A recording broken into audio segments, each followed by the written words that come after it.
Hello friends, जय हिंद। Welcome to PKM classes. PKM classes में आपका स्वागत है। फ्रेंड्स, आज से हमारे चैनल पर हिंदी की क्लास स्टार्ट हो रही है, क्योंकि आने वाले टाइम में वीडियो और एग्ज़ाम होने वाले हैं। उसी को ध्यान में रखते हुए आज से हिंदी की क्लास स्टार्ट की जा रही है। फ्रेंड्स, हमारे चैनल पर कुल हिंदी की 25 क्लासें आएंगी, जिसमें हिंदी पूरा कवर हो जाएगा विथ प्रैक्टिस सेट के साथ। फ्रेंड्स, आज का हमारा पहला टॉपिक है वॉइस यानी वॉच। फ्रेंड्स, लास्ट में हमने कुछ ऑब्जेक्टिव टाइप क्वेश्चन भी रखे हैं, उसे ज़रूर सॉल्व करिएगा। चलिए स्टार्ट करते हैं आज की पहली क्लास। वॉच।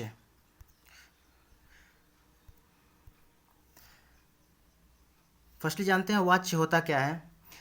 क्रिया के जिस रूप से यह पता चले कि वाक्य में कर्ता, कर्म तथा भाव में किसकी प्रधानता है, उसे वाच्य कहते हैं।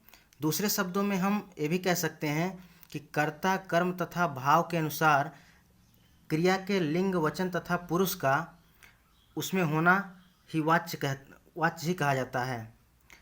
हिंदी में वाच्य के कितने भेद होते हैं? हिंदी में वाच्य के कुल 3 भेद होते हैं। कौन कौन से? पहला है कृतिवाच्य, दूसरा है कर्मवाच्य, तीसरा है भाववाच्य। इस वाच्य को फ्रेंड्स हम पूरे ट्रिक के साथ सॉल्व करेंगे, आपको बिल्कुल रटने की ज़रूरत नहीं पड़ेगी। तो पहला हम स्टार्ट करते हैं कृतिवाच्य। कृतिवाच्य जो होता है, जिस वाक्य में स्टार्टिंग में ही कर्ता आए वह कृतवाच्य होता है, यानी कर्ता की ही प्रधानता उसमें मानी जाती है। जैसे एग्जाम्पल के माध्यम से समझते हैं। पहला है राम ने दूध पिया।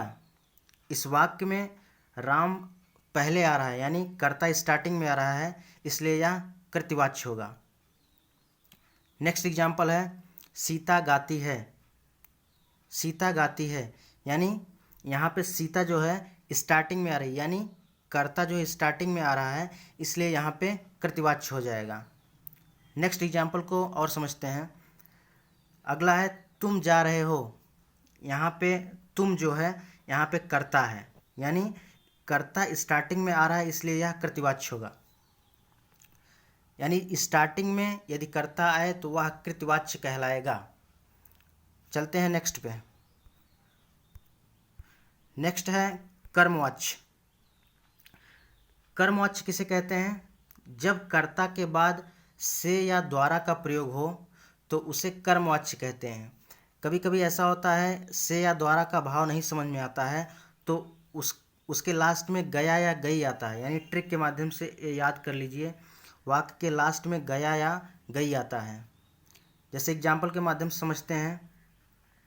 पहला है लेख लिखा गया, यानी किसी के द्वारा लेख लिखा गया, तो यानी कर्मवाच्य हो गया, यानी कोई भी काम किसी के द्वारा हो तो वह कर्मवाच्य कहलाता है। सेकंड एग्जाम्पल है पुस्तक पढ़ी गई, यानी किसी के द्वारा पुस्तक पढ़ी गई, इसलिए यह कर्मवाच्य हो गया। थर्ड नंबर है गीत गाया गया, यानी किसी के द्वारा गीत गाया गया, यानी यहाँ पे भी कर्मवाच्य हो गया। फाइनली हम इसको कह सकते हैं कि कर्मवाच्य वह होता है जो कार्य किसी के द्वारा किया जाता है, उसे कर्मवाच्य कहते हैं। जब सेंटेंस ना समझ में आए तो उसके बाद लास्ट में गया या गई हो, उसके माध्यम से समझ में आ जाना चाहिए कि यह किस प्रकार का है, यानी कर्मवाच्य है। नेक्स्ट पे चलते हैं। नेक्स्ट है और लास्ट है भाववाच्य। भाववाच्य यानी जिसके अंदर कोई क्षमता नहीं होती है, यानी सामर्थ्य नहीं होता है, किसी कार्य को करने का सामर्थ्य नहीं होता है, उसे भाववाच्य कहते हैं। जैसे एग्जाम्पल के माध्यम से समझते हैं। पहला एग्जाम्पल है लेख नहीं लिखा जाता है, यानी इसमें कोई सामर्थ्य नहीं है। नेक्स्ट है राम से पढ़ा नहीं जाता, यानी इसके अंदर कहीं ना कहीं क्षमता की कमी है, यानी सामर्थ्य नहीं है, तो यहाँ भाववाच्य हो जाएगा। थर्ड है पक्षियों से उड़ा नहीं जाता, यानी यहाँ पे भी सामर्थ्य नहीं है, क्षमता नहीं है, इसलिए यह भाववाच्य हो जाएगा। भाववाच्य का फाइनली मीन्स जो है, यानी किसी कार्य को करने की यदि क्षमता ना हो, उस वाक्य में अगर देखने में पता चल जाए कि कोई कार्य करने की क्षमता नहीं है, तो वह भाववाच्य हो जाता है। ये हमारा लास्ट था। आगे कुछ ऑब्जेक्टिव टाइप क्वेश्चन रखा गया है, जिसको सॉल्व करने के बाद फाइनली यह वाक्य जो है पूर्णतः कंप्लीट हो जाएगा और इसमें कोई समस्या नहीं होगी। चलिए स्टार्ट करते हैं objective type question. First question है, क्रिया के जिस रूप से कर्ता तथा कर्म की प्रधानता का बोध न हो उसे क्या कहते हैं। यानी जिसमें कर्ता तथा कर्म हो ही ना, तो लास्ट में बचा क्या, भाववाच्य। अतः इसका ऑप्शन क्या, इसका राइट आंसर हो जाएगा ऑप्शन नंबर सी, यानी भाववाच्य। नेक्स्ट क्वेश्चन है, भय के मारे उसके पिताजी के सामने आया नहीं जाता। यानी भय के मारे उससे पिताजी के सामने आया नहीं जाता, यानी सेकंड का क्या होगा राइट आंसर, भाववाच्य। यानी उसके अंदर, अभी हम बताए थे लास्ट में ना कि भाववाच्य जिसके अंदर कोई कार्य करने की क्षमता नहीं होती उसे भाववाच्य कहते हैं। यानी इसके अंदर क्षमता नहीं है, सामर्थ्य नहीं है पिताजी के सामने आने की, यानी यह क्या हो गया, भाववाच्य हो गया। इसका राइट आंसर हो जाएगा option number B. Next question है, आवाज से लगता है कि कील ठोकी जा रही है। आवाज से लगता है कि कील ठोकी जा रही है, इसका राइट आंसर हो जाएगा ऑप्शन नंबर डी। यानी किसी के द्वारा, जब कर्मवाच्य होता है, यानी कर्मवाच्य में क्या होता है, किसी के द्वारा कोई कार्य किया जाता है। यानी जब कर्ता के बाद से या द्वारा का प्रयोग हो तो उसे कर्मवाच्य कहते हैं। यहाँ पे क्वेश्चन नंबर थर्ड का राइट आंसर हो जाएगा ऑप्शन नंबर डी।